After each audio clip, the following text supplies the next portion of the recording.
For more than a decade, FTI has strived to become the leader in the aftermarket performance transmission and converter industry. We've joined forces with McLeod driveline components under the leadership of top fuel funny car pilot Paul Lee, and now have a larger distribution network, more resources, and more power. Come see us in the pits and ask how you can join the FTI family. It's not cheating, it is the competitive edge. It's time for an inside look at the most powerful motorsport on the planet. WFO Radio, NHRA Nitro. This is WFO Radio.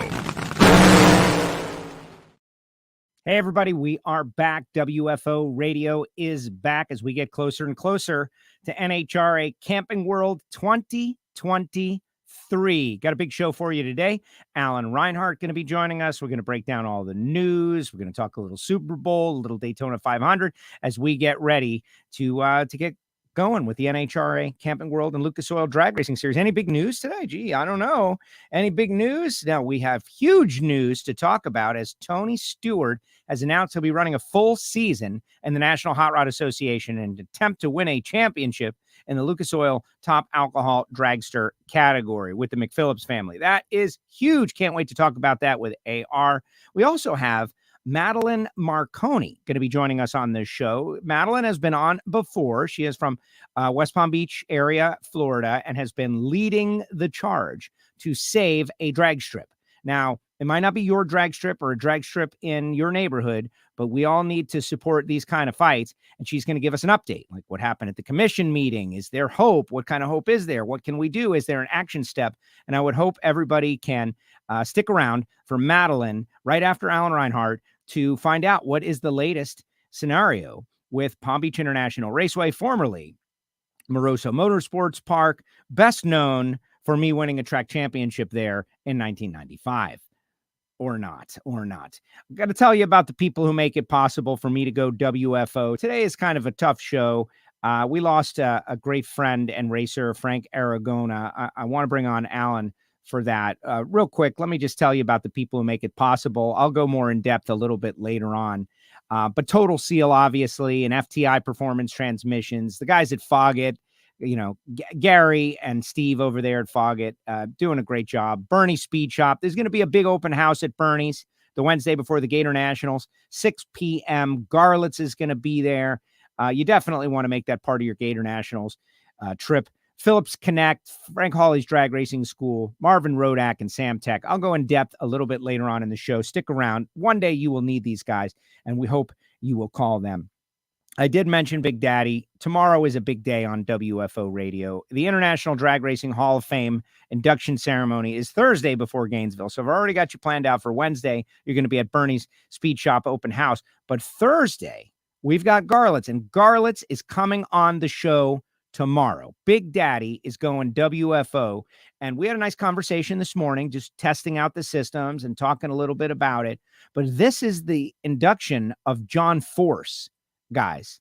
And so we're going to have Garlitz at noon on Wednesday. Hopefully you can join us. That video is already up. It has already been created. You know, I got to go through this whole thing where I create the post and push it out there. It's already up. It should be in this feed.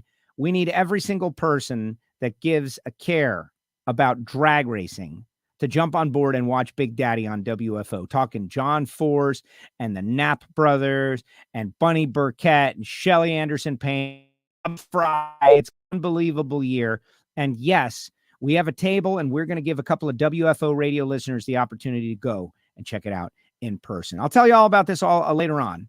But now it's time to bring on the voice of the NHRA, Madelyn Reinhart. There he is. What's up, Alan? How are you? I'm good. I was surprised to find out that John Force and Bob Fry weren't already in the Hall of Fame. When I saw the rundown, the first thing I thought is, how's Force not in there yet?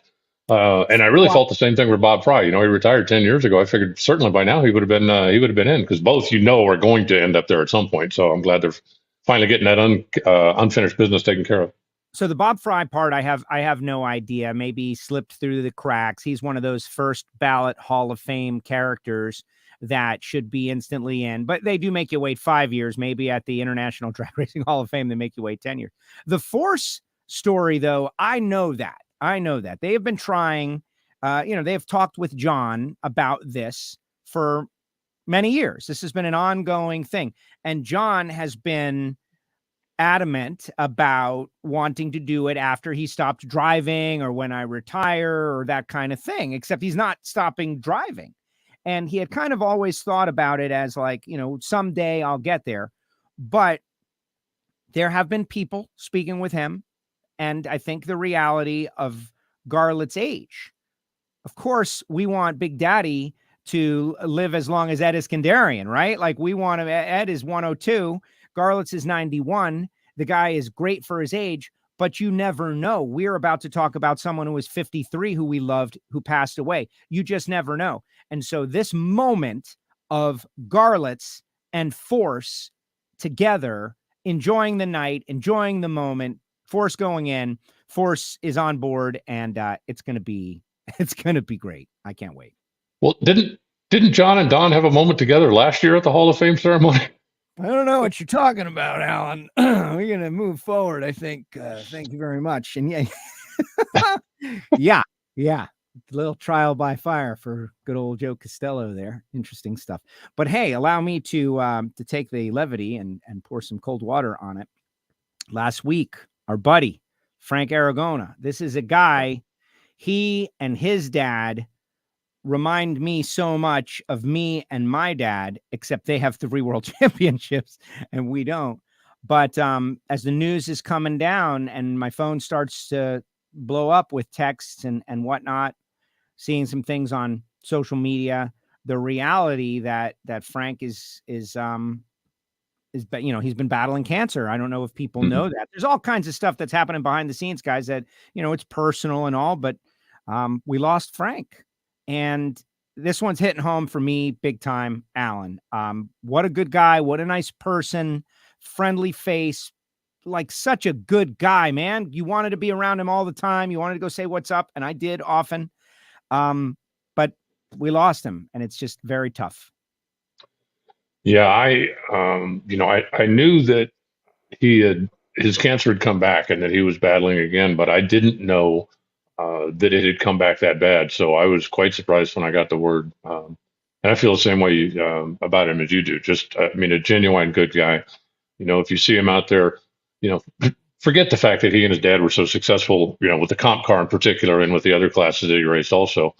But if you ever saw him on the starting line with his kids with the junior cars, or if some other kid with a junior car, anybody, and I don't know anybody ever said a bad word about the guy. He, genuinely loved to compete.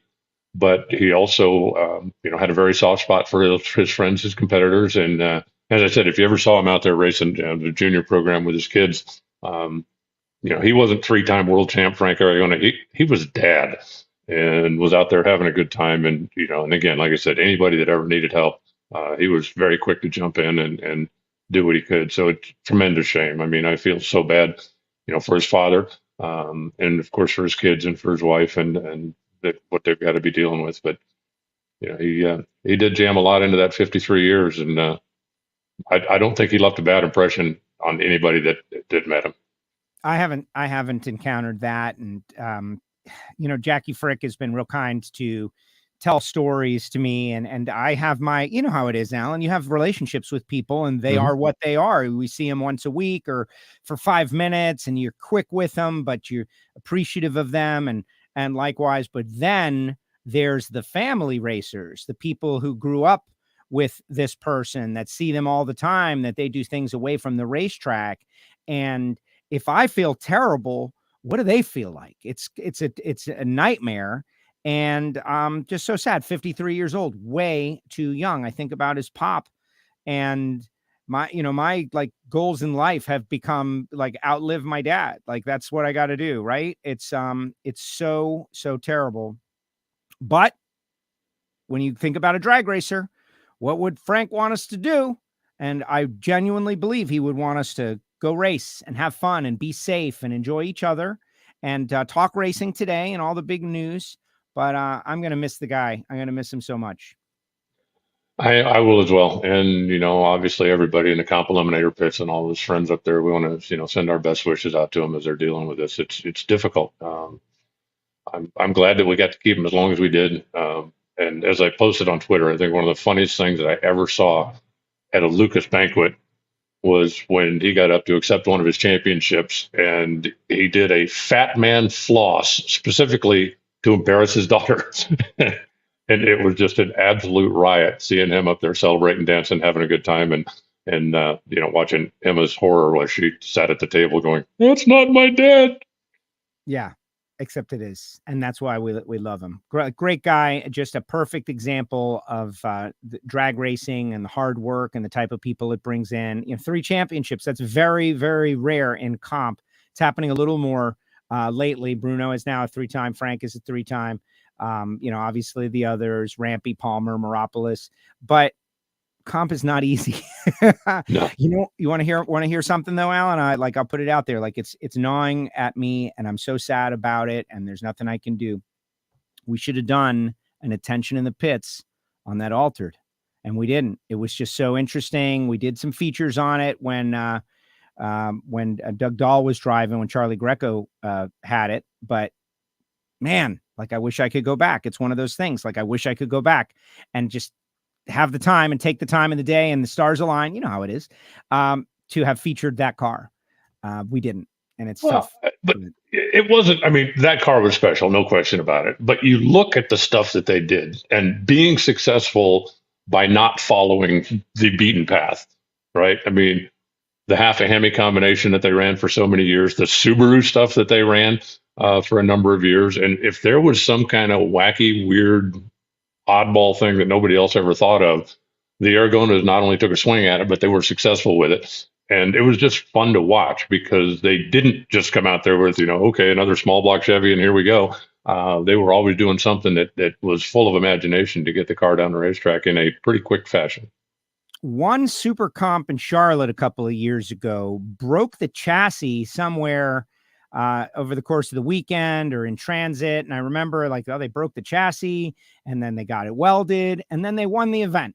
And that's just one of those weird drag racing stories, right? The Thrash story in super comp, which just shows his versatility as a driver. You can go out there and run comp all those years and, jump in super comp occasionally and jump in stock as well. Just a very versatile race car driver, and we're going to miss him. And I think, every time we go to the Northeast, the presence of Frank Aragona is going to be there. We miss you, Frankie. And I got a friend who's dealing with something real terrible, very similar, going through it right now. It's just tough. And like one of our people says out there, Milliken fan for life, every day is not a given. Live life to the fullest. Do what you love. R.I.P. Frankie. And I totally agree. And Frankie would want us to talk about NHRA drag racing, the big Tony Stewart news that's taking over the day. There is a rumor that maybe we might get smoke on WFO at some point in the near future. Let's just stick to that as a rumor, but hopefully everybody will sign on. I think this is a great move. I think it's very smart by Tony. Everybody continually wants to run this guy into Top Fuel, and Tony knows that maybe he'll get there, but there's great and very tough competition and very fast cars, and it will be best for him to do this, and he's going to do it with some of the best people to do it with, the McPhillips family. Yeah, and I think, the fact that he respects the process, I think that's the important thing that comes out of this is, he certainly has the means. If he wanted to be in a Top Fuel car, he could do that tomorrow. And he has, got in the car, made enough runs that he could get a license if he just wanted to get one, but he doesn't feel like he's ready. And he respects the process, and being in the alcohol car is a great stepping stone if that's where you're going to end up someday. And I'm sure he will. And whether it's full time or not, I don't know. But at some point, he's going to run races in a Top Fuel car. And to see somebody of his stature and his ability in every kind of race car he's ever got in, and his means to understand that, I shouldn't just jump into that. I think that that's a great message for everybody that looks over at us. And, the number of people that go, well, drag racing is easy. Anybody can do it. If a guy like Tony thinks that it's worth taking the steps to learn how to do it right in order to be good, then I think that that expresses a lot. And, for anybody, and I've had, a couple of online conversations with people, well, drag racing's easy. It is. Absolutely. Drag racing's easy. Get in a car, drive in a straight line a quarter of a mile. It's when you try to do it better than somebody else that the degree of difficulty comes in, because anybody can get in a car and drive at a quarter mile in a straight line. But when you try to beat the car in the other lane, then the degree of difficulty ramps up huge. And as Tony has said over and over and over again, and as anybody who races successfully knows, it's the little things. It's the process. It's making sure the car's the right temperature, making sure the RPM's right, making sure you do the burnout right, make everything about it. It's not the moment from when you smash the gas until the moment when you cross the traps. It's making sure that you have gotten every little detail and every little step of the process right. And that's what Tony wants to learn. So I think it's great. I think, obviously when he ran the race out in Las Vegas, it put a big spotlight on the alcohol ranks that they don't normally get. And I think that's good for them. I think it's great that a lot of the rest of the world that kind of has the, if it doesn't go 300 miles an hour, it doesn't matter mentality. And if all you love is the top fuel and funny cars, then great, we're glad to have you. But you're missing out on a lot. And I think Tony is going to get a lot of people looking at some of these other classes that maybe they haven't looked at before. And if that means that extra people will come out and buy tickets to go to the regional races, great, come on out. Because not only are you going to have an opportunity to see Tony compete and maybe get a picture and maybe get an autograph like you always can do at the NHRA races, but maybe then you'll understand just how great the competition is for the cars that don't go 300 miles an hour. And it's got to be good for the sport. The vast majority of the people that I talked to in Las Vegas about having Tony in the class with him were grateful to have him there strictly because of the spotlight it put on the class. And that's good for all of them. Well, the banner, the marquee out in front of the track, Tony Stewart, it's we as drag racing people and a sport, NHRA, our greatest challenge is awareness. Most people don't know what it is, what we're doing, where to see us, what they just don't know. Look at the NFL, right? The Super Bowl this past weekend, their biggest, most massive event. And there are people that are not into it. They don't know about it. They don't know from it. And that's the biggest sporting event that we've got here in the United States of America. When you can get someone who transcends your sport, but not just drag racing, transcends NASCAR. He's known through Formula One. He's known through IndyCar, like that whole motorsport sprint car crowd. Like everybody knows Tony Stewart. And why is he doing this? He's doing it because it's a great challenge. Oh, why would he want to do that? Well, because apparently he finds it to be very entertaining and fun. And it's a challenge to him. Really, drag racing, but he's not even in the main series. No, he's not. That's how tough it is. Like those are good conversations that will have to happen. The ratings for the Lucas Oil TV show that you guys are on, that's going to have to go up, right? Like it's going to be very interesting. The Stewart factor and the cascading benefits that happen to all these drag racers who go up against him. All of a sudden they're in this big spotlight and they get a chance to take him out. Like, yeah, I got a chance to take out Tony. And who knows what's going to happen? Like the McPhillips car is a great car though. That's the thing. I think he's going to be. It is. When he gets to top fuel, assuming that does happen, let's play pretend. Right? Like, why is he going through this? Well, he's just doing this for his own entertainment. Or maybe at some point, Tony Stewart Nitro is going to have a couple of top fuel dragsters and Tony is going to be very serious about this thing. Like, that's also possible. That's going to be awesome. He's going to have like multiple seasons of training under the McPhillips. He's going to go in there with his full on smoke mode. I think we're going to be in a good spot. It's going to be awesome.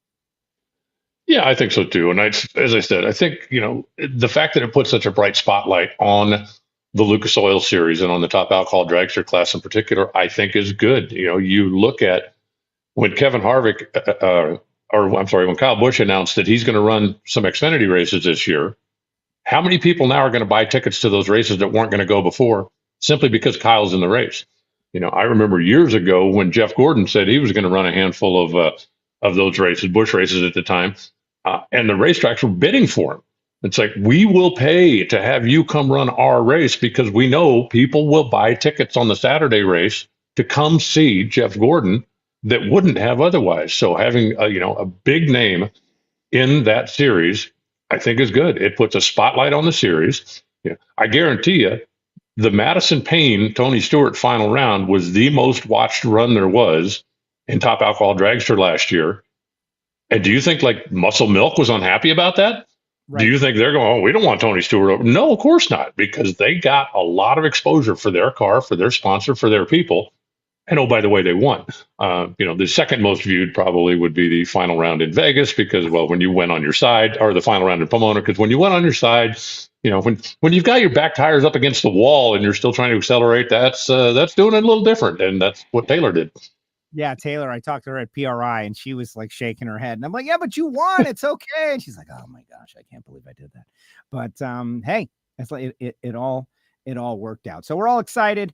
Hopefully we'll get Tony on WFO here in the future, but doing it the right way, respectful to the process of drag racing. I think I'm pretty excited. Another story that broke yesterday, Alan, which was not news to WFO radio listeners, because you and I have been openly discussing this at length for over, a month and a half, is Todd Okahara and Aaron Brooks being the newly announced crew chief tandem for Bob Tasca, which when I saw that, I was like, did we make a mistake? Were we not supposed to be talking about that? But that's WFO, right? Like some things just get discussed. We don't make a big deal about it. And then they turn to be true, which is why people are subscribing as we speak. But that's going to be interesting because of the history, Tasca and Todd and Aaron. And there's a deeper history than just those guys were available with Bob.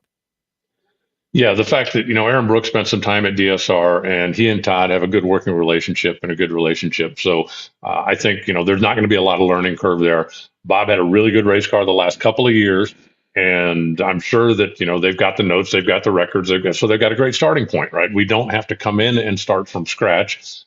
And I've got a lot of respect for Aaron Brooks. I've known him for a lot of years. And just the fact that, Alan Johnson hired him at one point to run a funny car, I think says a lot about his ability and his knowledge. And he's been in a number of situations the last couple of years, but he hasn't been in a situation with a full-time team that is fully funded.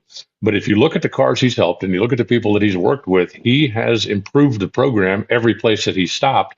And I see him just kind of picking up with Bob Tasca's program right where it is now, which is in pretty solid shape and continuing to move forward. I think it's a good move. And I think that, Bob Tasca has been a player the last couple of years, and I don't think he's going to lose a step here. I think he's going to be as strong or stronger. Well, I would hope so. And it's a challenging situation. You had the car that was running good, and here comes Todd and Aaron, and they go into it, and we know what can happen. Like if the performance isn't there, people are going to look at him like, this car just ran great last year. There's got to be some pressure. Aaron mentioned it in his interview with John Kernan on NHRA.com. That doesn't go without saying. But I like the situation. You got a driver who can win with a car that's well-funded, and it's all laid out. You got everything that happened last year to reference. Mm-hmm. I'm excited to see what Todd Okahara can do in this situation. And I'm glad that Bob is going to be back out there, right? Like we can't lose Bob Tasca like that. No, man, he figured out a situation, a way to improvise, adapt, overcome. And who I'm really happy for is Aaron Brooks, because he's a super talented person that just hasn't found like a home for a long period of time. This could be it. So good luck to that team. And I'm super excited. Speaking of crew chief changes, though, like Justin is mentioning, last week before the test, they tested this past weekend at Gainesville Raceway. I don't have any results or anything, but big time crew chief shakeup at John Force Racing. Like they took the Etch a Sketch in there, shook it, right? Chris Cunningham is moving over to Austin's car. Just all kinds of changes. Max Savage is going to be on Force's car. So they're kind of breaking up a championship brain trust with Grubby, sending Mac over to Force's car. Like the rationale we'll discuss. John will be on at some point. We'll ask him about it, or Robert. But what's your thought process on all that went down? Thomas going to work with his dad as car chief on Robert's car. There's a lot going on in this John Force Racing crew chief shakeup. Yeah, I was a little bit surprised when I heard it. I can certainly understand the logic. I think I can play that out. You had two cars last year that did very well. Brittany obviously winning the championship, and Robert that came within one round of winning the championship. And you had two cars that underachieved a little bit. I mean, John with just the one trip to the winner's circle. Austin's car was better at the end of the year. They certainly went through a dry spell in the middle of the year. But with Ron Tobler leaving, that left a pretty big hole that needed to be filled there. And I think it's interesting that you take Mac Savage, who he and David Grubnick have proven over the years to work very, very well together. And I think obviously the hope is that some of that magic will now rub off onto John Force's car with Mac going over there. And, it's not like he's going to the other side of the world, right? I mean, if Grubnick still needs him for something, or if they're still going to be in the same camp, there's still going to be some communication there. They just won't be working side by side necessarily on Sunday. And I think the situation is the same over on Robert Hyde's team. You look at what Jimmy and Chris Cunningham have done over the years. They have been in contention every year for the championship. They've won a couple of them. And, there are some that probably scratch their heads a little bit about breaking up that team. But you're also taking Chris Cunningham, who's a pretty aggressive guy, and you're moving him over to the Dragster that at the end of last year was running very well. And so, time will tell if this was a good move all the way around or not. But, I think John decided that he needed to kind of shuffle the talent around a little bit to try to get all 4 cars into championship contention at the end of the year, not just the 2. So we'll wait and see how it works out. I like the idea. I agree with you. There's risk and reward potential. Taking Grubby and Mac and separating them, and we don't know a lot about that. Like we don't know the inner workings and the dynamics of the personalities. We just don't know. But Mac has learned a lot working with Grubby. You take that and you put Mac with Danny and Tim, and the thing you talk about all the time, like, well, maybe, we should try this because this is something that worked. That cross-pollinating and like sharing all the information around John Force Racing. And what does that enable John Force Racing to do is promote from within, like the next man up mentality. It's like, all right, the information has been shared out there. You're part of John Force Racing.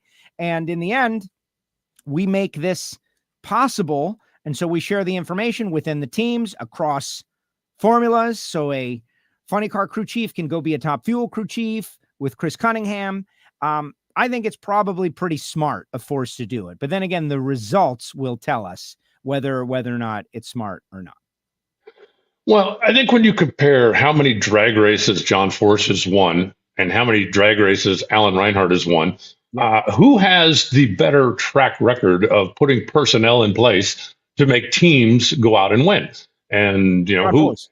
It's John Force. Thank you. Oh, look, it's unanimous. Yes. And so, it's hard to, can you question his logic? Sure. Can you scratch your head a little bit if you want to? But when you look at what he's done in the past, and, let's wait and see how it shakes out before we either declare it a brilliant decision or a terrible decision. I think they're going to work out just fine. I think, it's going to be a bit of an adjustment period, but I think it's all going to work out just fine. You still have a lot of really smart people that are all under that one big umbrella. And as it's always been over there, if somebody is struggling, everybody will come help if asked. I don't know if we talked about it last week, but the return of Mike Guger. This guy says Mike Gruber. No, it's Mike Guger, but longtime veteran crew chief, not been doing anything, right? And this is it shows you what's going on in the sport of drag racing, that people who haven't been working their phones are ringing. And he's going to crew chief for Buddy Hull. Buddy, who you and I have spent a fair amount of time talking with Buddy, and I think he is a dynamic, positive, energetic personality. And, Wilk was kind of like helping him out a little bit over the years, but now Wilk has got a different deal going on. And so Buddy decided to make a move and brought Guger in, which I think that's good news. Mike Guger, I like to see him out there. Well, Mike Guger's a guy that's been around a long time. I mean, for those who aren't familiar with the name, Mike was on the team that went 300 miles an hour in 1992. He was on Kenny Bernstein's team. So he's been around that long. And he has played about every role you can possibly play, everything from, tire wiper, I think, all the way up to crew chief. And he's fairly well respected out there in the pit area. So if he comes in without maybe the newest, latest modern knowledge, he's got a lot of phone numbers. If he's going to call somebody and say, hey, fill me in on this or point me in a direction on this. And I think that, just a little bit of information will get him going because he's, as I said, he's been around a long time. He's a really smart guy. It's not going to take him very long to get up to speed. And that's great because the more competitive cars we have out there, whether it's full-time or part-time, the better. And when you look at the fact that part-time cars over the course of the last few years have been able to come out, win some races, win some rounds, create some waves, I think that's great for everybody. So I look forward to Buddy and Mike getting out there and, hopefully stirring the pot a little bit. I love the Methanol Moonshine folks, by the way. I don't know how familiar you are with them, but the sponsor is going to be on the side of that car. Interesting company, very, very dedicated to racing. Not probably real well known in the States, but that's why they're coming up here to get a little more exposure. As we bring the world of drag racing Australia and drag racing United States together closer and closer, I agree. But I will tell you, I have yet to experience the moonshine. And so maybe at some point during this season, I will get that opportunity.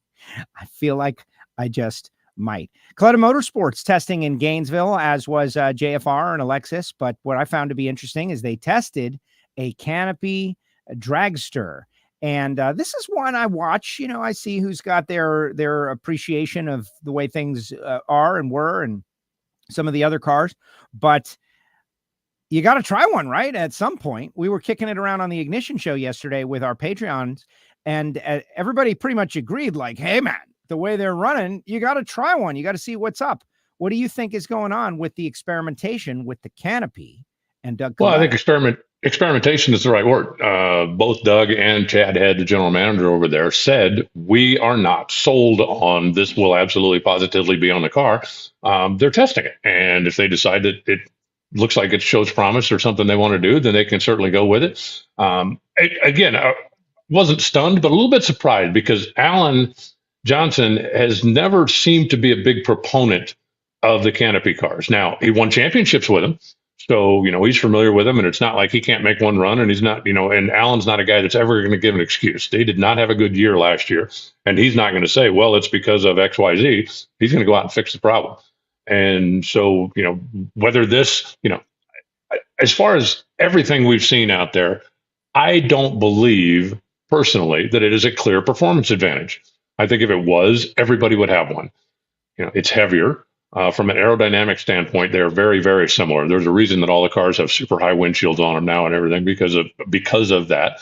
But there are some who believe it is a safer cockpit for the driver, and the safety aspect of it is worth carrying the extra pounds of doing this stuff. There are some that would argue that in certain situations, maybe it's not, and that's why it's never been mandated. That's why a number of the teams have yet to make the move, but. Why not try it? I mean, and again, like we've talked about with the teams, if you have the budget, you have the wherewithal, why not try it? And if it ends up being something you don't use, well, surely somebody down the line will want it and you can sell it to them. Absolutely. And I like the differences. I don't like when every race car looks exactly the same. And so we've got a top fuel dragster with a canopy. We've got one without. There's a little difference. You got some old school ones with the old school windscreens. But at the same time, I'm a big believer in the safety that comes from the canopy. The new thick, tall windscreen that you find on, say, Steve Torrance's car, I feel like protects the driver. We'd have to do some math calculations to figure out what angle at what speed something would have to go to rattle around in there. But I like them to be different. But I did have anecdotal conversations with people that were, crew members that said to me last year, like, hey, man, at some point we got to figure that out because the fastest car is doing that. Like, that's what they are. The quickest and fastest car is a canopy car. And maybe that's part of it and finding it out. But for 4 years previous, the quickest and fastest car wasn't a canopy car. So, did the canopy, last year it became, no, of course not. That's why I said, I don't believe that it is a clear performance advantage. I think it's been proven that you can run quick and fast either way. So, a lot of it, I think, comes down to preference. The Don Schumacher team obviously believes very heavily into it. They invested very heavily into it. It was a Mike Green project. He's the one that spearheaded the thing and made it running, and all of their cars. And Don had said none of his cars will ever run without one. But there were other teams and other drivers out there that felt like in certain situations, it might not be the best. And that's why, it was never mandated that everybody had to have one. And that's why a number of the drivers opted not to. Sean Langdon has driven both. Leah has driven both. Mike Salinas made a couple of runs in a canopy car, but he's almost always been in an open car. So, there are a number of drivers out there that have gone back and forth. And I've never heard any of them say, this is clearly better. Maybe you have a preference. It's certainly quieter in the canopy. That's one thing that everybody has said. But I've never heard anybody say absolutely positively the car is faster because of this. So, we'll wait and see. There's going to be a lot of stuff that we find out, the first month and a half of the season after we get through Gainesville, and then we come out west and run those races in a hurry. I think that's going to set the tone pretty early in the season, with 4 races coming off in 5.5 weeks or something, that we are going to know pretty quickly, who did their homework, who's ready for the season, and who has still got some work to do before we get into the countdown, obviously later in the year. If you are not ready for the Gator Nationals, it's your own fault. I hate to be harsh like that, but you've had plenty of time. Maybe the financial resources didn't allow you to go out and test. But the one thing that everybody says they never get enough of, which is time, you had much more than you are used to at this time. Justin, this is a question this is a zombie question, right? It's still alive.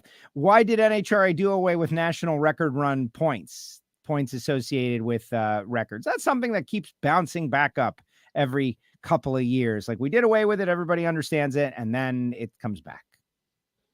Well, they did away with it basically because they put limitations on the cars. It was, pretty well understood that the cars were getting too fast for the equipment and for some of the facilities where we race. And so giving an incentive for people to keep trying to go faster and faster and faster is counterproductive when you're putting rules in place like the timing retarders and other things to try to keep the speeds under control. And so that's why points went away for national records.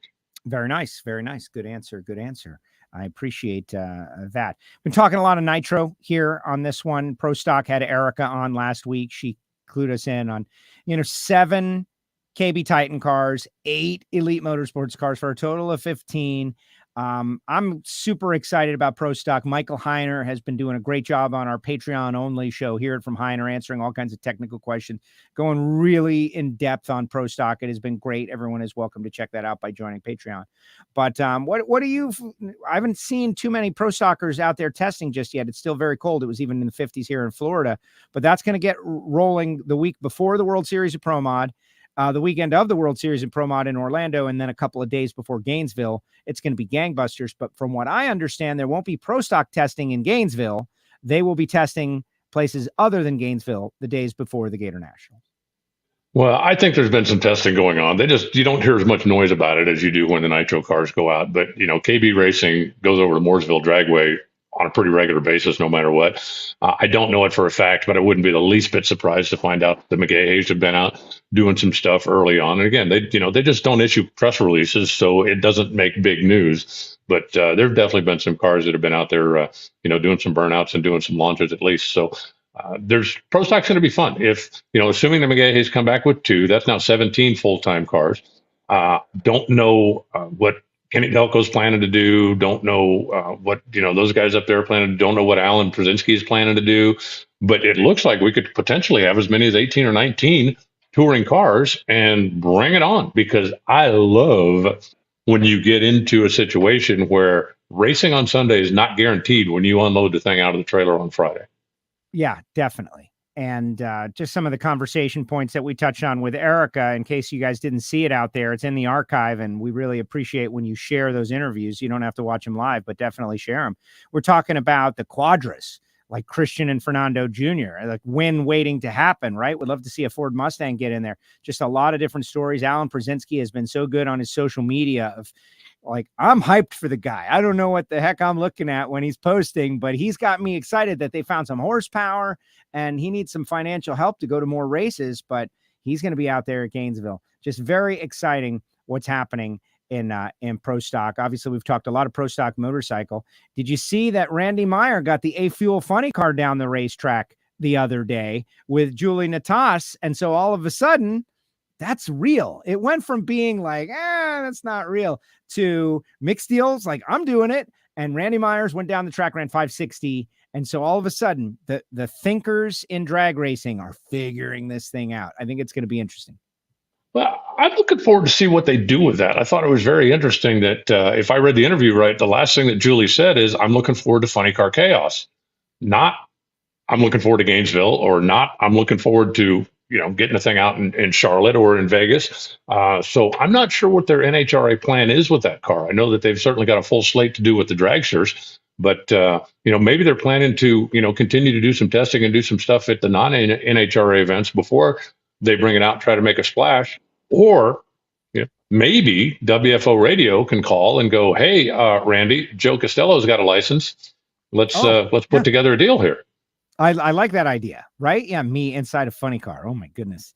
I think we'll see that car at a national event. But yes, the Meyer sisters did announce that they are returning to drag racing at Nitro Chaos, which got me, like, as much as I like those guys over there at Nitro Chaos and Funny Car Chaos, and we had a great time last year at the Stampede of Speed, and I learned about everything they're doing, and they're doing such a great job for drag racing in these like mid-sized markets, right? But the Meyer sisters are like, we're coming back, and they're going to be at Nitro Chaos. I want to see them at an NHRA national event, so I was a little bitter. Can you tell? Just a little. Don't be surprised if it'll happen. But, Randy's got, as I understand it, those cars booked.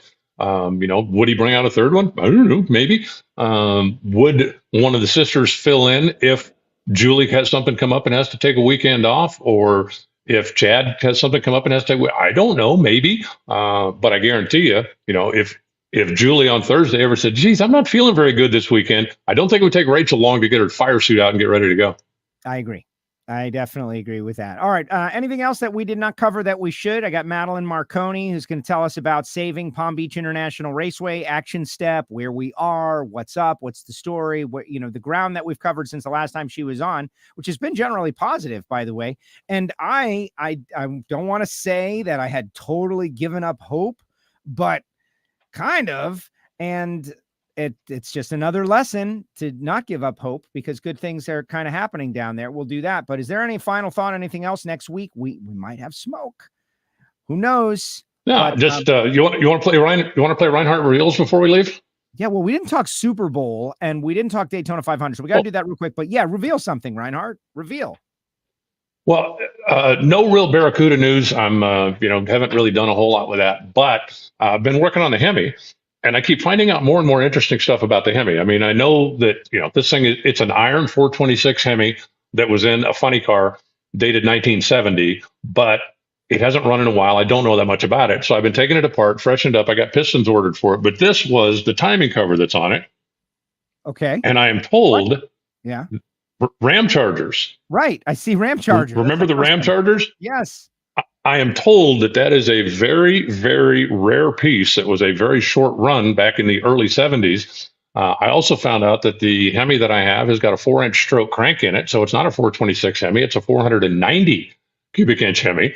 I've got some new pistons coming for it from the folks at CP Carrillo, because I believe from looking at it, and nobody knows. The guy that bought the car that owns it now that I am working for bought it from a guy who bought it and let it sit 18 years and never did anything with it.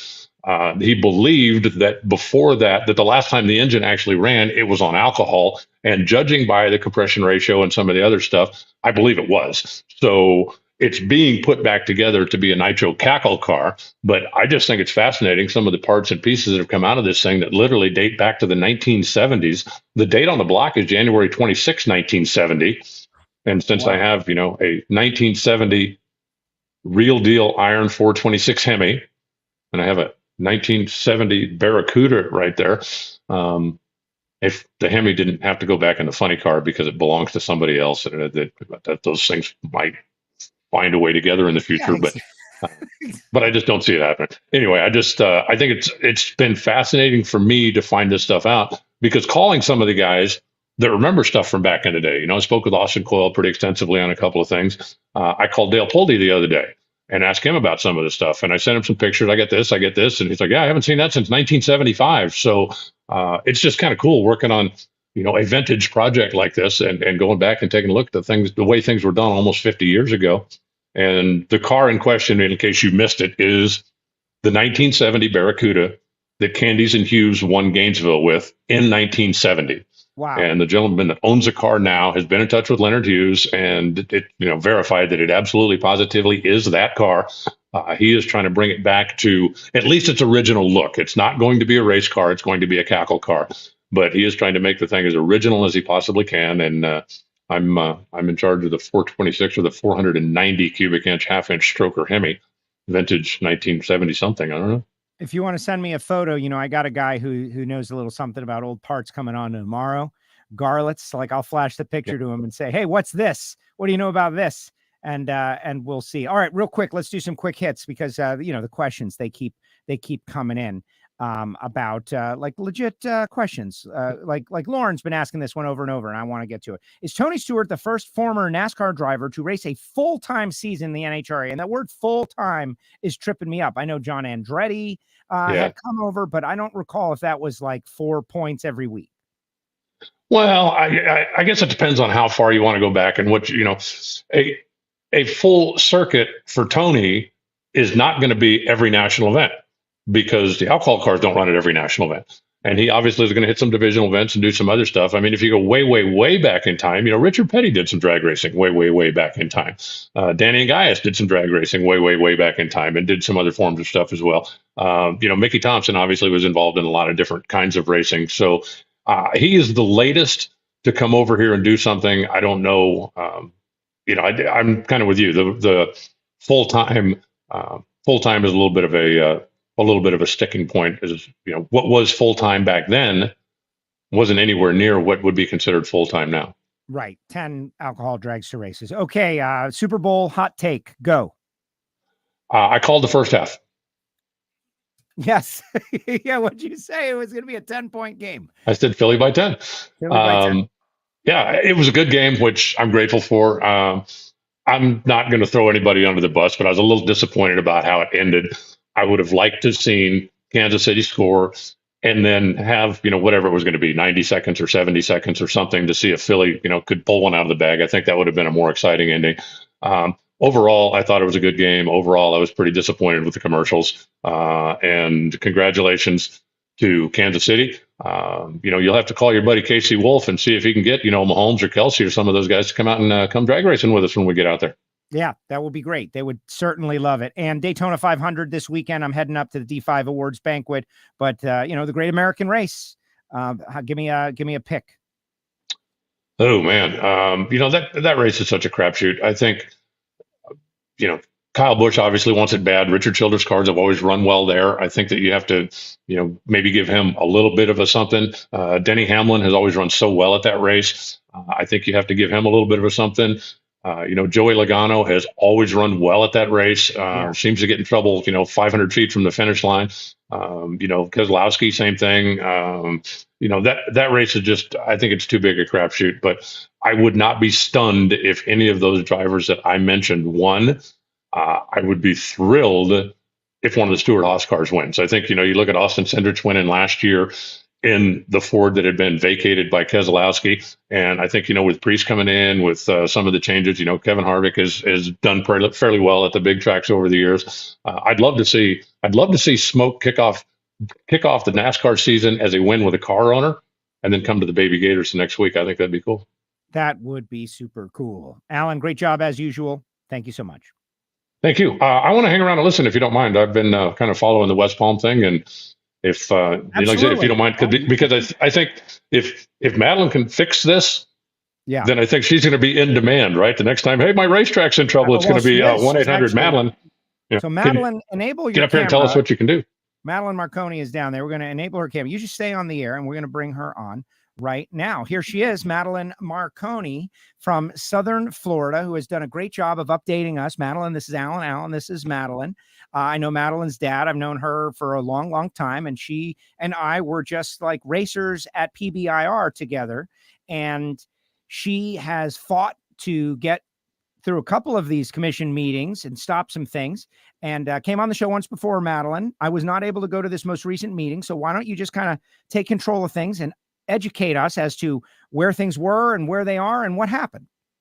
Absolutely. And thank you, Alan. I appreciate that. And it's really nice to meet you. When I hear both of your voices, it's just like kind of crazy to me because they're both iconic now in the sport of NHRA.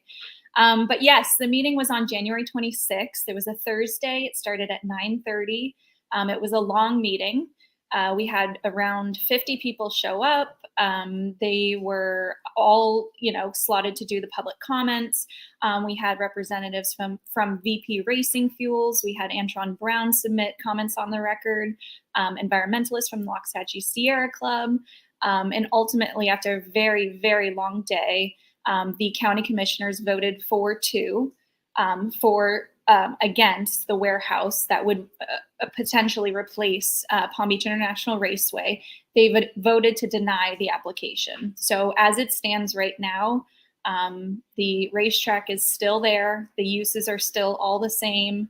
And it was honestly a huge, I guess we could say, victory. But it was just cool to see everybody come out and talk about, their memories tied to the racetrack. It brought me to tears because it was just so special. And it really proved the point that we really need this racetrack in our community. There is a 100% need for a racetrack in Palm Beach County. And we had everybody up there on the public stand, the podium, to justify that. Excellent. Now, the video that Antron recorded, and this is something that you sent to me, and how was that received by the commissioners? And for people who don't follow local government, you're very knowledgeable about it, but it's democracy at work, right? Like people go and they make a presentation and they get X amount of time. They can't stand in there and filibuster and you move forward. So when they saw someone who has made a similar presentation to Congress very recently, Antron, saying, this is not just about a business. It's a culture. It's a culture that you want to have in your community. How was that received? I would say it was received well. I mean, I think it was a really interesting twist. Not many people offer, national athletes really onto the public record. So that was definitely an eye opener and maybe one of the first time that has happened in our Palm Beach County local government. But it was just really cool to see Antron just speak from the heart, just like he did when he was at the Capitol. And he spoke about the sport, the generations, the things that the younger generations learn. And also for him being a new motorsports, owner, race team owner, it was, I think, really important that he kind of, shares his voice on the need for racetracks in not only Palm Beach County, but all over the country. It's so important that we keep this sport alive and we keep that going for the next generation. And like you said, too, with Tony Stewart, he's kind of breathing life, not back into the sport, but he's just giving it a new twist. And that's why it was really cool to see, a national athlete who travels all over the country to, have his say for the county commissioners and a plea to the county commissioners to keep this racetrack here in Palm Beach County. Alan, you got a question for Madelyn? Well, I'm just curious if you've had any kind of support or any kind of statements from law enforcement officials about problems that communities have had when they've closed racetracks, because we've seen it all over the place where all of a sudden, the people, wait, we don't want a racetrack. So they run a racetrack out of town and then they're up in arms about what are we going to do about the street racing epidemic and how are we going to get these people off the street? I mean, I think one of the big needs of having the track, and Joe and I talked about it a little bit last week, during the COVID shutdown, you look at St. Louis and the huge problem that they were having, while across the street, Worldwide Technology Raceway is closed because they're in Illinois and Illinois won't let them open. They're begging, let us open the gates and we'll welcome these people. And the same thing happened up in Denver when Vandermeer Speedway was closed because of the pandemic. And all of a sudden, street racing became such a big issue. They were closing lanes on some of the main drags to keep people from going out there and racing at midnight when the Vandermeers are going, just tell us we can open. These people want to come out and race. We want to have them come out here. And I'm just wondering if you've gotten any support, like from law enforcement, from people on that side of the aisle going, beware of the problem that you're creating if you decide to close the racetrack. Absolutely. You are so right. I did. We have support from Lieutenant Ray Alonzo. He ran the Beat the Heat program at Palm Beach International Raceway, and he is affiliated with the Palm Beach County Sheriff's Office, but he spoke on the record as a racer. But as far as an uptick in street racing in Palm Beach County, it is definitely. And it's not just Palm Beach County, it's also Martin County, the surrounding areas that are affected.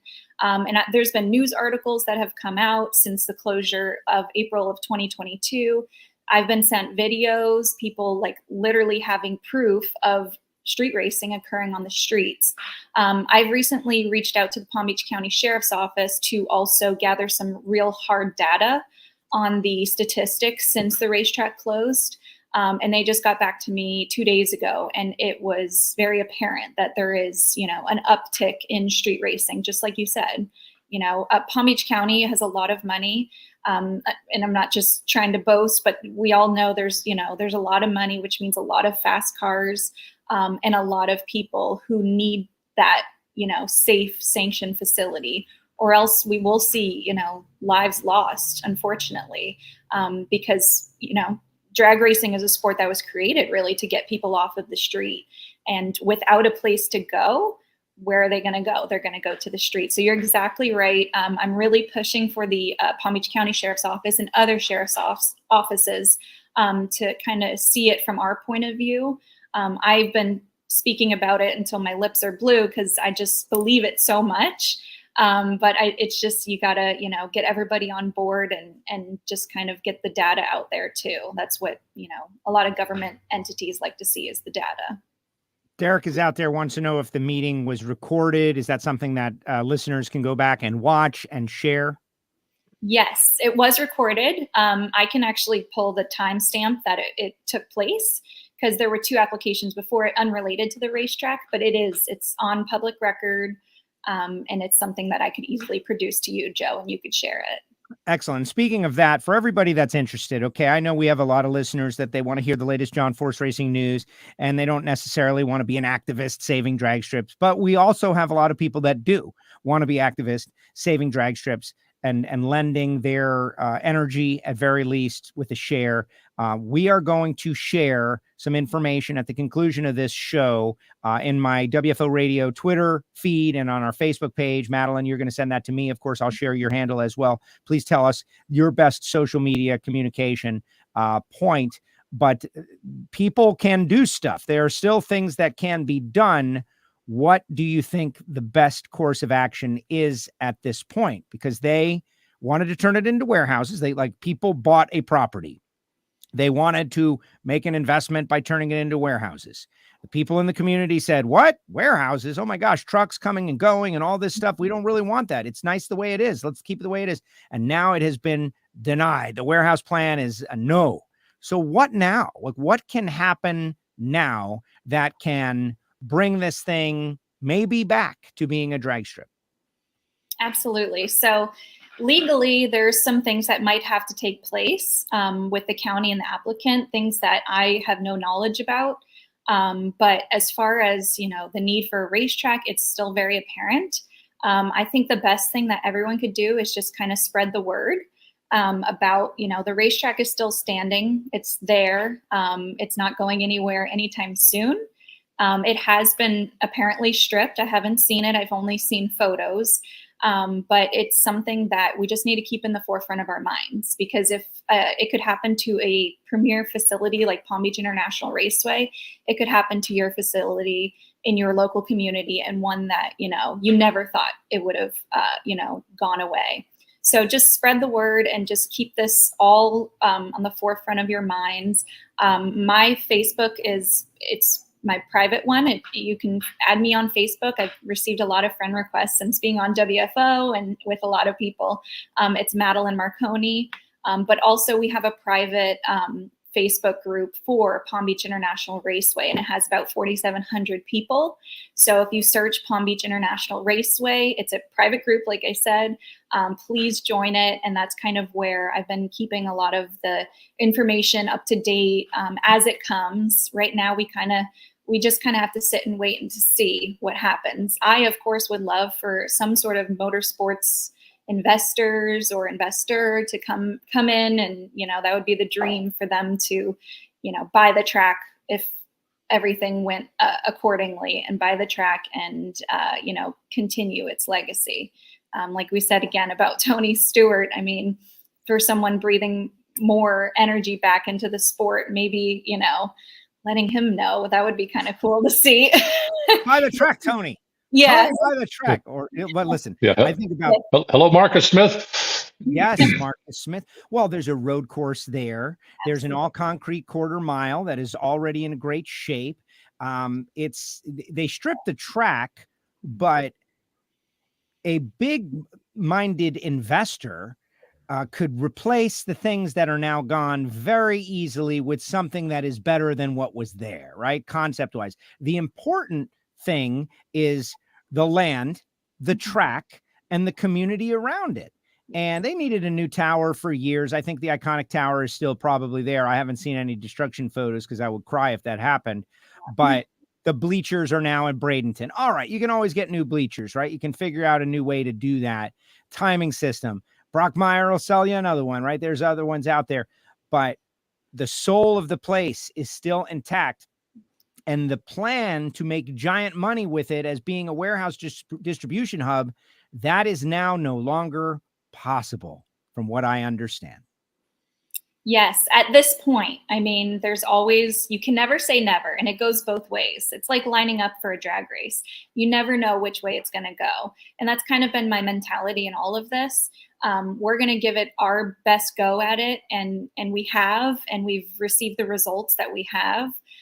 But what happens next is, kind of out of my hands. I can't buy the racetrack. I wish I could, because I would tomorrow. But all I know is if that racetrack ever opened, there would be a sea of people just waiting to get back in. And it would probably be like no other race there held before. Absolutely. Is there any chance that the county could get involved in maybe an ownership role? I know, in my community down there, I live in Tucson, Arizona. And after Tucson Dragway, the original Tucson Dragway closed in 1985, a number of years later, the county planners saw the need and decided to build a racetrack that is actually part of the county fairgrounds property. So, that the county government basically donated the property, got the track built. It's been run by a couple of different people. Jim Hughes now is the guy that runs it, but they need to generate income for the fairgrounds, generate income and it's been a great relationship because we got a racetrack back and it's a tremendous facility and the street racers have a place to go. And Jim's been very active down here in reaching out to the street racers and the people about, come on out to the track. Let's figure out whatever you want to do. Some of the programs they run out there are a little unorthodox maybe, but that's what the street racers want. And that's what he's offering. He's like, just come out here. We'll figure out a way to make it work. But the fact that the racetrack sits on fairgrounds property or county government land, is there any possibility that your local government could get involved in some kind of a role like that? I mean, to me, yes, absolutely. I've worked for a government where they had these things called P3s, and it's private-public partnerships. So it's a partnership with the government and private entities that would come in and they would work together and not only provide a community facility, but also, make money off of it too. So it's a win-win. This is something I have said from the get-go, that a P3 would be absolutely amazing for this situation that we have. But it depends because, it then comes in the land value and all of that sort of thing. So the idea of it, absolutely. I think it's incredible. I wish it happens. And, it's something that we can maybe keep the conversation going with the county to see if that is something that we could, go down. So, well, it was surrounded by, from what I understand, to be protected wetlands. It makes sense that they could get involved and just buy that chunk of land, let it be what it is for the time being, and protect all of it. But regardless of how this ends up, Madelyn, regardless of how it ends up, the fight is what matters. And I remember so many people telling you, and I heard it from a lot of people myself, don't bother, you'll never win, you can't win, you can't stop it, you can't stop progress. And we slowed it down. And then right now it's on hold. And I'm sure you've made a couple of enemies through this as well, no doubt. But your hard work for the sport of drag racing is what I appreciate the most. And so I encourage everybody to follow that Facebook group and follow you. And please continue to come back and keep us informed. And we'll lean on our thick-heeled friends, me and Alan. We'll lean on them. Right, Alan? We're going to try to Sure, you bet. What do we think this is going to take? Like 50, 60 million? Alan Reinhart, reach in your pocket, man. Come on. Stop messing around. If they'll take a check, I'll write a check. There it is. It may bounce, but You know him, obviously. You know my friend. Just kidding. Madelyn, thank you so much. I really appreciate your effort that you're putting in. And please tweet out that information or put it up on your social, and everyone will go and follow it. And I'll push it out as well with the commissioners. They need to know that it's a culture. It's a positive culture. It's a hardworking culture, and all the things that they want to teach young kids nowadays. Like, we need to teach these kids these values. This is where you learn it. You learn it at the drag strip, and it's forever good. So I appreciate you, and thank you for coming on the show. absolutely. Thank you, Joe, and thank you for inviting me and all that you've done as well. So don't think that goes unnoticed either. So thank you. Oh no, I'm trying. I'm just like you're the perfect face for this, Madelyn. You are the perfect face for this, right? It's obviously it's working. So keep on going. Thank you so much.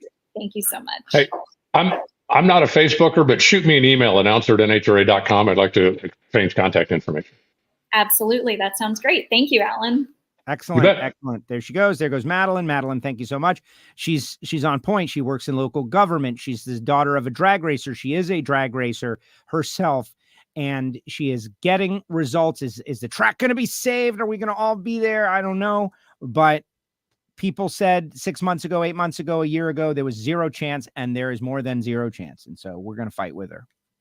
All right, alongside. Alan, great job. Thank you so much. Thank you, Joe. Appreciate it. And thanks for letting me hang around that last bit too. That's very interesting stuff. And it's been interesting to watch, because you said, well, kind of like what people are talking about Wild Horse. A year ago, I would have told you I was about 99% sure it was gone. Now I'm not quite that sure. I'm certainly not saying that it's saved, but I'm not quite as sure that it's going to disappear. So I'll get my fingers crossed for that one too. The lesson that I have learned, and this is true for everybody out there, for your local track, like Alan's got a national event track, Palm Beach International Raceway. I would call it a mid-level track. But doing nothing definitely doesn't work. So many racers just said, do nothing, give up. That doesn't work. Writing letters, showing up at the meetings, and respectfully conveying what is in your heart. It's not guaranteed to work, but it definitely works a lot better than doing nothing. And that's what we proved down here in South Florida. So we'll see what happens. We'll keep watching. All right, Alan, thank you so much. You bet. See you. There he goes, Alan Reinhart, the voice of the National Hot Rod Association, and Madelyn Marconi doing a great job as well. Super excited about that. We got to find a buyer is what it is. That's really what I think needs to happen, is we need to find a buyer. We need to find someone that is willing to invest in South Florida, a very investable place, in very close to an airport, a racetrack that's got a road course. Think about driving clubs. Think about, could there be an NHRA divisional event there? Let's make it an NHRA track. Could there be a Southern Florida national event at a different time than Gainesville later on in the year? Yeah, anything is possible. We got to save this racetrack. It's a beautiful all concrete quarter mile. The track part, the expensive part, the hard part is already there. It's already there. It's right across from Pratt and Whitney, where they're testing like jet engines and rockets at 3 a.m. in the morning. Like, it's set up. This thing should never been on the block as an investment. There are neighbors. They're used to a track. They're not used to warehouses and 5,000 trucks rolling in and out every day, rolling in and out. Not a good idea. All right, guys, I want your comments in the comments section. I want to hear what you have to say. And in the meantime, I'm going to tell you about a couple of things, like our Patreon membership at the start of the year. We've been pushing it. We even created a new show called Hear It from Heiner, all about Pro Stock. Michael Heiner talking about the personalities and the tech side and the round by round and all of it. If you love Pro Stock, there is no better program than Hear It from Heiner about the inner workings of Pro Stock over the last 20 years. So check out patreon.com/WFO radio, patreon.com/WFO radio. Remember, tomorrow, Garlits. We got Big Daddy Don Garlits. Speaking of Floridians who know a little something about drag racing. He's going to talk John Force, Shelly Anderson Payne, Ron Adbury, Bunny Burkett, Graham Cowan, Sonny Messner, the Knapp brothers, Bob Fry and Linda Jones. This is going to be big. And if you want to go, it's almost, I think it's sold out, except WFO Radio. We have a table and I'm going to be giving away 2 tickets, but you got to listen for how to win. You got to watch every show to find out how to get yourself over there. Only good for people of Gainesville, and you got to pay for your own travel. Come on now. Project Pontiac is moving on. I have been besieged by requests for a t-shirt with this on it. Besieged. I mean, there's been a lot of people asking for it. We are working on the car, and I'm excited to report things are advancing. Let me tell you about the people who make WFO Radio possible, guys. This is genuine. You might not need them now, but you'll need them at some time in the future. And these are the people that keep me on the air. I tell you about Rodax coffee all the time. It's not vacuum packed, cheap stuff in the grocery store. It's next level coffee from all around the world. You buy it full bean, you grind it yourself. You don't have to, but that's how I choose to do it. And it is a next level coffee experience. If you're a coffee file, I know everybody's got a coffee sponsor nowadays, but I've had mine for 10 years. His name is Marvin Rodak, and here's how you get a hold of him. 817-924-6821. Marvin Rodak, drag racer, good guy, coffee, grills, tools, tips, information. It's amazing down there in Fort Worth, Texas, where we will be for our big Patreon meetup at the Stampede of Speed in 2023. Frank Hawley's Drag Racing School, the Dragster Adventure. Frank and Lana have been around for a long time on WFO, one of our earliest sponsors. And so many of our listeners, they do the Dragster Adventure. They go drive dragsters. They pay a nominal amount of money for an experience that you'll be thinking about, and it'll be right there in your heart for the rest of your life. You'll be telling people about. They can set up a race. They can do a team building experience for you and your sales guys, or you and your best clients, or you and your buddies. They can even set up a race. Go to frankhawley.com. Samtech, this is a little different. Super cool that Brian Massengill is on board with WFO Radio, because I am very passionate about the next generation of Americans, of drag racers, of can-do, hands-on kind of people. Like, where are they coming from? Where are they coming from? And the answer is, we need to create them. We need to create them. All these drag racers didn't happen by accident, whereas we've got a very clear history that is directly related to everybody kind of getting uprooted from their lives and having to fight in World War II. That's where everybody got all these skills to go and work. And Garlitz talks about it all the time, dodging bullets. And then they come back and life was different, and they wanted to race, wanted to go fast. They wanted to do exciting things, right? Samtech is educating the next generation of wrench turners, but more importantly, machinists, and also CNC machine programmers. This is all happening at samtech.edu. If you are a relatively young person or a veteran, you can use your GI Bill there, but this is a career that is needed, and a career that once you have it, it is appreciated. Samtech.edu. Call Massengill. Tell him Castello told me. Bernie Speed Shop. This is a little different. We got the big open house on Wednesday before the Gator Nationals. So if you're planning on going to the Gators, get there on Wednesday. And like in a perfect world, you'd go to the World Series of Pro Mod and just stay in Florida all week is really what would happen. And you would finish up at the Gator Nationals and go home on Monday night after you went to Garlitz. But go to Bernie's Wednesday, 6 p.m., right before the Gator Nationals, and check out American Classic Horsepower. Josh Hart got another spare car. He got a bunch of stuff going on here in 2023. That second year, they call it a jinx. The guy made a couple of final rounds, had a pretty darn good year, finished in the top 10. But I'm very excited to see what he does in 2023. Phillips Connect. If you have trucks and trailers going over the road, you should reach out to me, Joe, at WFOradio.com. And I will put you together with the folks at Phillips Connect. Phillips-Connect.com, whether it be sensors, connected sensors that sense your load, lights, weights, temperatures, all of these things, tire pressures, air tanks, brakes, all of these things are covered by the smart trailer technology. So you need to get connected with your transportation business. Why? Efficiency and safety. Think of how valuable it is to know that something might be going wrong with one of the trucks before some sort of crazy damage happens to a community, to an individual. It's better to know. Go to Phillips-Connect.com. FTI Performance, Transmissions and Torque Converters. Oh, yes, they're located in DeLand, Florida. Power Glides for the .90 racers and bracket racers, for Top Dragster, for Top Sportsman. They do Pro Mod. They do 3-speeds. I was told if you're going to run big power, you got to run FTI. Street cars, Pro Mod, Sick Week is going on. I'm sure many of them have got FTI Performance Transmissions and Torque Converters running in their very powerful Dragon Drive cars. Kevin McKenna is down there racing. He was racing at Orlando Speed World, which is kind of cool. FTI Performance Transmissions and Torque Converters. And Kevin and FTI are not related. It was just an anecdote. Fog It. This is a product that anybody can buy right now. This is what I love it because it's a consumer product. I've got my can here. This is for display purposes. I've got one in the garage that before I sent my engine in a crate, I sprayed as much Fog It as I could on the cylinder walls inside the intake ports and the exhaust ports to protect it as best as I could. Microscopic corrosion and rust starts immediately. You put your vehicle away, you put your very expensive, finely tuned racing engine away for the night in a hot box trailer in a very humid area. What do you think happens inside those cylinder walls? Condensation immediately. Immediately. You got to fog it down. That's the way to protect your work. And oh, by the way, mid eliminations, think about it as a competitor.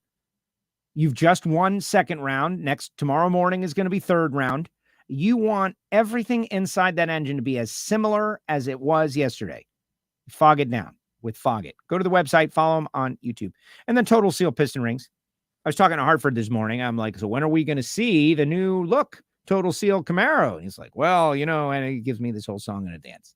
I think I got scooped by NHRA is what's going to happen. It's all right. I get it. TotalSeal.com. We will be at Total Seal coming up following the Arizona Nationals. We're going to broadcast live from there. But it's all an exercise to let you know about Ring Seal, guys. Ring Seal is vital. If I've learned anything doing the Hidden Horsepower podcast, which hopefully you're all subscribed to learn about this, to learn about these rock star engine builders, Ring Seal is very important. Like I always knew Ring Seal was important, but now I understand it's the most important. Because if you can't get sealed up, nothing else matters. Nothing else matters, which is amazing. So thank you, Total Seal. And those are the people who make it possible. If you go to our website, the WFO store page, you'll find this address. All you got to do is send me a self-addressed stamped envelope, and I'm sending you stickers for free. That's right. I don't mind sending out stuff for free. Just save me the busy work. I can't write your address and all that stuff. You got to do it yourself. Send me a self-addressed stamped envelope to Castello Media WFO Stickers, P.O. Box 848-353, Pembroke Pines, Florida, 33084. And I will send you back some stickers, and we're getting closer and closer. All right, I've stalled long enough. What do the commenters have to say? They all want to know how to get a hold of Madelyn Marconi. This is what it is. And save the track. No, I totally agree. We got to save the track. Robert Ledbetter. I know this guy. This guy's a racer down in my area. Let's see. My opinion is that we need more performance people, companies higher on the food chain to help support all our local tracks out there. May help the local government officials know it isn't just a small bunch of local racers that have an interest in going fast, but something bigger. Very true, Robert. Very true. But think of all the companies that were in South Florida, Crane Cams, countless others. There are many others that are there. I think Scorpion, Wilson Manifolds, many high performance companies already in the South Florida community. And where did they go? Think about Heads by Rick Rapp, very great engine builder. When they closed Miami Hollywood, he moved to Vegas. And now he's got a great shop right outside the Las Vegas track out there. People in the high performance industry go to where racetracks are, and they're not going to go somewhere where they are not. And that's the problem. Miami Hollywood Speedway should have never been closed. It was closed because of Hurricane Andrew, and everybody needed housing. And so they made a quick deal on what was a historical landmark. And now you can't even imagine where it once was. It's a movie theater. It's in the middle of urban sprawl, but we should have never lost that. There should have been a drag strip built at Homestead Miami Speedway.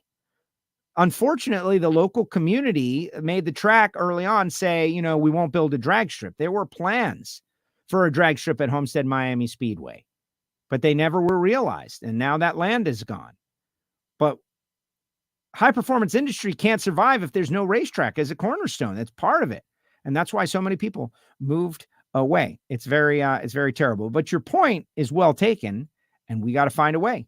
You can't have, I don't know how many people are in South Florida, but we are the third most popular state. And I think it's something around like 6 million. And we have, I don't know, man, the second best car culture in the country behind California, right? Like they've got car culture number one, and then there's us. And I don't know that anybody else, Houston has got a great car culture, but we could use a track. And not only could we use one, we need one. And not only do we need one, whoever opens a track and runs it to try to make money, like the guys that had it before, they weren't trying. They had an investment. And they were like, we don't want to mess it up. We want to keep it for when the time is right, and we'll sell it and we'll make money, turn it into warehouses. Yeah. And I'll give you an example. Like if the Bader family bought Palm Beach and retired to South Florida and ran the track the way they run their track, you have no idea how much money they would make. It's twisted just on track rentals to guys with Ferraris. Oh my gosh. Everyone's saying thank you, Madelyn. Thanks, Joe and Alan. Everybody's loving it. Nice show, guys. Happy Valentine's Day. Yes, happy Valentine's Day to everybody out there. Happy Valentine's to you and your loved ones. Hope you go on a wonderful Valentine's Day date tonight, and you send your loved one of those bears. It can happen. Capitol Raceway, Crofton, Maryland, was saved last year. Way to go, Clayton. Exactly. I have slight animosity to all the people in my local racer community that discouraged trying to save the track. And I could have wrote their names on a list of people and then called them out. Like, Reggie, remember when you told us to stop and to not bother because, the government is corrupt and all kinds of stuff, right? Like I remember just seeing so many discouraging things. Don't fight for what you believe in. Don't try to save the racetrack. Don't get your energy up. It's all going to just fail and your heart. I remember seeing a lot of comments like that. And it's such an antithesis to what Madelyn is doing. And like, who am I going to support, right? Like people like that or people like her? And Wild Horse Pass. What they've got there are not a lot of them. It's a racetrack right next to a casino. Like they could probably figure a way for everybody to be happy with this highway. Like have the highway go over it and have it be like something like Formula One in Singapore. Like we're racing under a highway. That's fine. It'd be loud. Jimmy, thank you for the stickers and the letter that you sent me. Thank you, Jimmy. Yes. You wrote me a nice letter, Jimmy. I appreciate it. Thank you for listening and watching the show. Monica, great show today. Thank you. Well, hey, guys, who's coming on tomorrow? Big Daddy Don Garlitz. Where can you watch? You can watch right here. The link is already up all over our social media. I need you to share it. Can't wait till Gainesville. Me either. Hope Phoenix stays for a long time. I've not been there yet. I agree, Blake. Big Daddy. Cool. Yeah, cool. Better than cool. Everyone's loving Madelyn. Taylor Boy, Tony Stewart news is extremely exciting for the sport. Absolutely. Can't overstate it. Tony Stewart, you cannot overstate it. Huge deal. The alcohol dragster competitors, they got new meat to go after. Everyone's going to try to get a win on Tony Stewart, man. It's like, hey, man, I'm going to try to beat up on Smoke. There's only one who's done it so far. Hurricane Racing was the entity that saved Capitol Raceway. PBIR needs a financial champion business owner. Contact all the current owners of drag strips that currently own NHRA Top Fuel and Nitro events. Yes. To roll into the county with X million dollars. And this is prime South Florida region here. You are not far from beaches. You're not far from the airport. You're right in the middle of it all. They could have a national event if they had the land, if they worked out some things. It's a great investment. Someone with a lot of money needs to get in on this and do something that's altruistic, that's positive. Save a drag strip. Spend the money, save a drag strip. Maybe we could put together an ownership group, like a couple of people that each have a stake, but actually buy a drag strip and actually say, no, we're not letting this one die. We're not letting the sprawl, the unnecessary sprawl of warehouses continue. No, that can happen. KB Racing Team is about 400 feet from Mooresville Drag Strip, the starting line. I heard they have a key to the Gate A. Yeah, no, I know. They're doing a bunch of stuff out there. Joe, give us some dark horses for Pro Stock Top Field Funny Car that we need to keep our eye on. Looking forward to this season. Looking forward to the year. I think it's going to be a great year. That is a great point there, Taylor. But we're at the end of this show. The good news is there's always another WFO, and we will do that. We'll do some dark horses because now that you've asked for it, I want to put some deep thought into it. Like Buddy Hull with Mike Guger doing the tuning is great. Like he's a privateer team. He's trying to get involved. He's trying to figure out how to run the whole season. He's definitely got financial resources and drive, but you don't just do it. You got to do it with the right people. So first he wants to make sure he's got a fast car that can compete on a regular basis and not kill parts. And then he's going to evolve. But that's a great question, Taylor. We'll delve into it in the future. Please subscribe and click the bell. Bring WFO stickers to Gainesville. I will bring WFO stickers. I promise I'll have WFO stickers on me every moment of the entire Gainesville and World Series of Pro Mod back to back. Lost Memphis Motorsports Park last year. I wished it was here because all the NHRA races there from 88 to 2009. Once you lose it, it's not coming back. So you got to fight for it. Co-op racetracks are possible. Cameron Crusoe, Clay Milliken, and Alexis DeJoria. None of those are dark horses, by the way. None of them are dark horses. Simple as that. All right, guys. Happy Valentine's Day. Frank Aragona. Man, this guy was always great to me. Him and his pop. I would always swing by, say hi. People are hurting. And I have a good personal friend, Brian Fuzz Ritchie, who is fighting right now in a hospice for his life. And, whenever we did race car stuff, he would come. He was a gas man at Miami Hollywood Speedway in the final years of that racetrack. And when I needed someone to tune the GTO, he worked at Samtech. He came out and visited me at Houston. And all of a sudden, he's hanging out with the Massengills, and then he's working there. It was amazing. Came and tuned the GTO. GTO went 1285. That was all fuzz. Guy's fighting for his life right now. He's like as close. I've got a group of friends that were like my brothers. They were like, I'm an only child. They were as close to my brothers as I could be. And now, and one of them who's younger than me is having a tough go of it. And Frankie.